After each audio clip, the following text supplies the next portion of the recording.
Salut les amis, j'espère que vous allez très bien. Aujourd'hui, on va lire une autre question. Ok, vous êtes prêtes? Ok, on y va. Bonjour coach. Je suis une jeune femme de 20 ans qui habite en Bretagne pour le moment. Et cela fait également une année que je suis célibataire. J'ai vécu ma dernière relation très durement avec un Marocain. Cela a duré 2 ans. Au début, ça allait, mais il a commencé à me menacer, me parler mal, fouiller les discussions de couple quand il y avait quelque chose qui n'allait pas. Avant, on se voyait une fois par semaine, mais on sortait. On ne sortait pas. Il voulait tout le temps faire l'amour. Il m'a trompé, il m'a délaissé à cause de son métier de militaire, de la marine. M'a forcé à avorter. Pas d'investissement dans le couple. Il m'a insulté. Il m'a insulté il y a un mot précis, je vais l'omettre pour le moment. Car après tout ça, je voyais quelqu'un d'autre. Mais c'était pas du sérieux, ok? En gros, il rejette toute la faute sur moi, alors que c'est lui qui m'a fait du mal en premier. Donc, j'ai tort sur aucun point. Ah bon? Ok. Du coup, à cause de cette histoire, ça m'a complètement bloqué. J'arrive pas à passer à autre chose, à rencontrer quelqu'un, car je suis une fille de bonne famille et chrétienne, ouverte d'esprit, mais à cause de cette histoire, j'ai pris conscience que je dois voir quelqu'un de mon milieu. Que pour être heureuse, il faut être avec quelqu'un du même milieu, avec qui vous avez la même culture. Je voulais porter plainte contre mon ex pour harcèlement moral. Mais le problème, c'est qu'il est soi-disant protégé par l'ami. J'ai plus de preuves. J'avais envie de le frapper, mais comme je vous le dis, il est protégé. Maintenant, je préfère faire connaissance et parler à d'autres personnes, mais je ne sais pas comment le prendre. Je ne sais pas où rencontrer des gens de mon milieu pour faire connaissance. Est-ce que vous pouvez m'aider? Ok.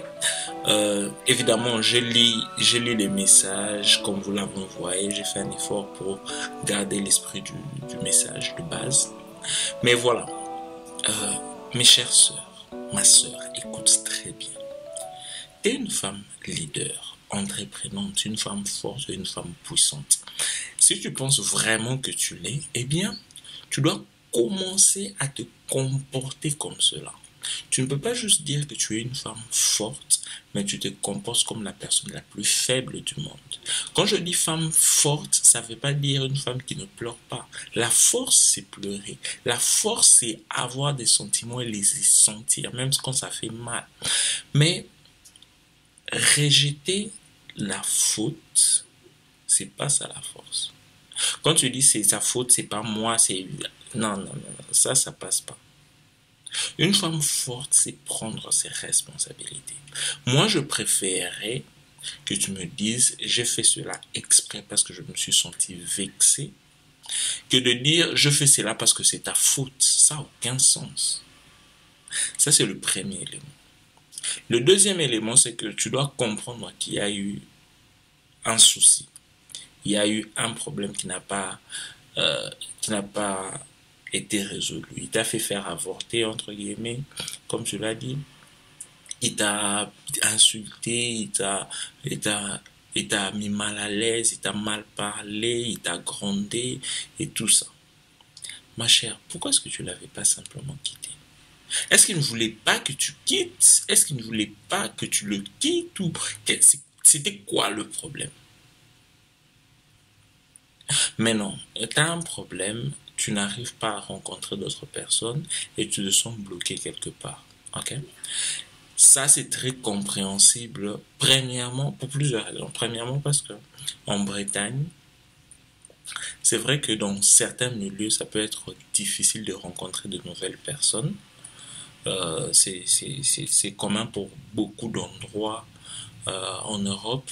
Et ça s'aggrave si tu es quelqu'un d'introverti.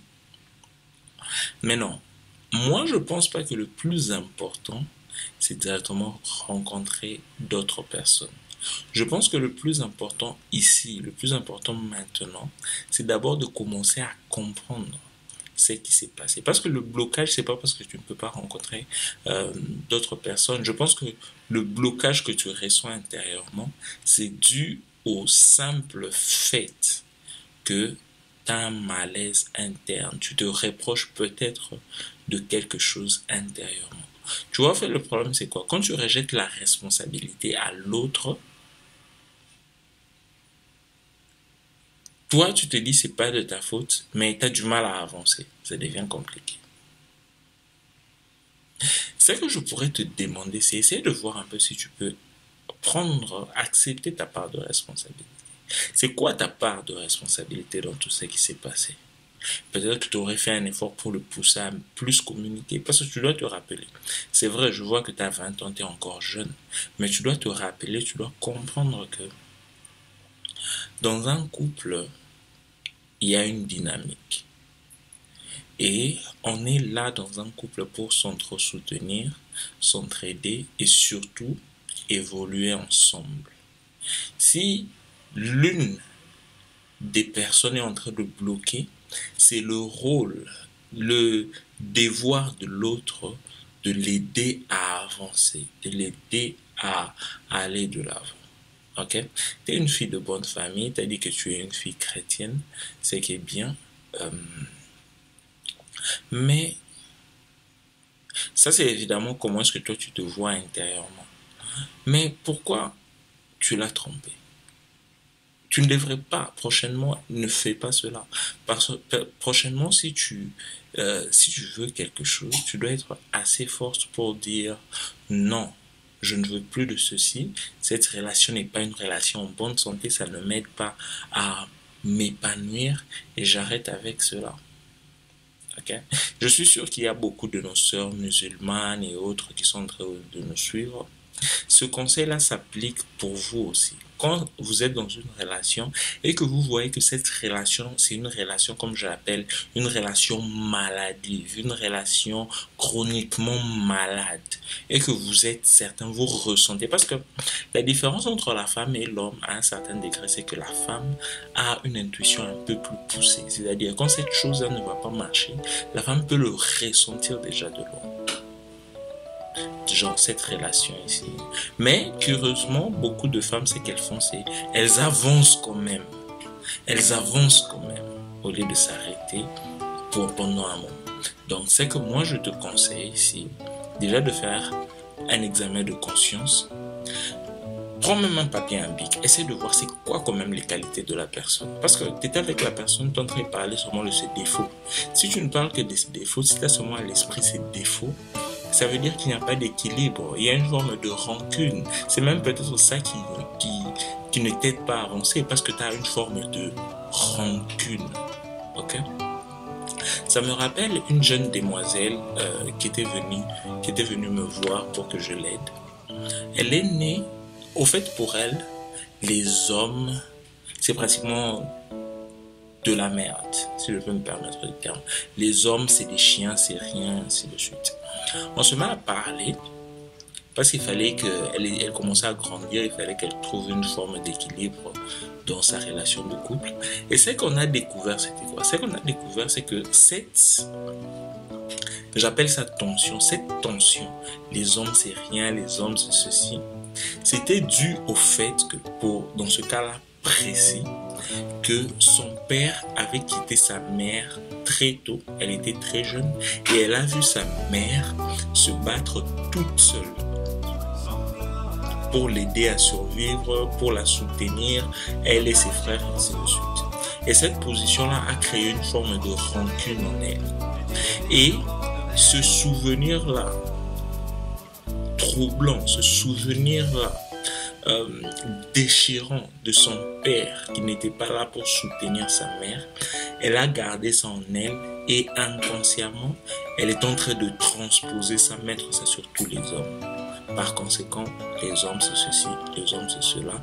Et la conséquence directe de cette façon-là de voir, c'est qu'elle n'est pas capable de garder une relation stable, elle n'est pas capable d'apprécier un homme qui l'aime. Donc, dans ton cas, il y a aussi une pression. Pour soulager ou aplatir cette pression-là, voir c'est quoi les qualités de la personne. Parce que tu ne dois pas seulement voir ses défauts, tu dois apprendre à voir et les qualités et les défauts. Une fois que tu es capable de voir les deux, c'est comme ça en fait que tu te retrouves dans une position où tu es capable d'être libre. Si par exemple la jeune demoiselle dont le père était divorcé avec sa mère était capable de voir le bien dans cela, c'est-à-dire mon père n'a pas nécessairement été là pour nous, mais ça a rendu ma mère forte et ça m'a rendue forte et indépendante. C'est un point positif. Et qu'elle était capable de voir par exemple 10 points positifs et aligner en même temps 10 points négatifs. Ça sonne peut-être un peu différent parce que vous n'avez sûrement jamais entendu ces genres d'exercices. C'est des exercices qu'on fait en profondeur dans le coaching, mais ce sont des choses qui peuvent totalement changer votre point de vue. Donc, ma chère sœur, c'est que moi je te demande de faire, c'est commence par voir c'est quoi le positif de la personne. Ok? Le problème, rappelle-toi ici, c'est pas de savoir comment est-ce que tu peux te libérer ou même pas libérer, comment est-ce que tu peux commencer à voir d'autres personnes. Le problème ici, c'est de commencer d'abord à soigner cette tension-là que tu as en toi. Tu soignes ça comment? En voyant quand même les qualités positives de la personne. Parce que tu dois être capable de voir et les qualités et les faiblesses. Tu dois être capable de voir et les qualités et les faiblesses de la personne. Tu me comprends? Une fois que tu es capable de voir ça, tu vas te rendre compte que tu as fait quand même un bon choix. Il y a eu quand même des bons moments, mais malheureusement, il y a eu aussi des mauvais moments. Une fois que tu vois les deux et que tu es capable de voir comment est-ce que tu aurais pu mieux faire pour éviter les mauvais moments ou les amoindrir, ça va te permettre d'avancer dans une autre relation tout en sachant comment est-ce que tu peux faire pour éviter les mauvais moments ou les problèmes qu'il y a eu dans la relation précédente. Une fois que tu es capable de voir cela clairement, ça va te permettre d'avancer et, en d'autres termes, de te libérer et de te sentir de loin bien. Ok? Mais du moment où tu es incapable de voir, tu penses seulement que c'est sa faute, c'est pas ma faute, moi je suis bien et tout ça, mais en même temps, inconsciemment, tu sais que tu as commis une bêtise, tu seras bloqué. Et rappelle-toi, tu es une femme forte, une femme leader, mais tu dois commencer par prendre la responsabilité. Tout, absolument tout, commence par toi. Le tout commence par toi, ma chère sœur. Le tout commence par toi. Et en fin de compte, tu reçois ce que tu mérites. Ok? Et une autre petite astuce. Une fois que tu es capable de voir le positif et le négatif de la personne, voir comment est-ce que tu peux améliorer la prochaine fois, commence à travailler sur ta valeur personnelle, sur qui tu es en tant que personne. Essaye de voir ce que tu peux commencer à apporter dans un couple. Ne sois pas désespéré, en train de rechercher, en train de mendier une relation de couple.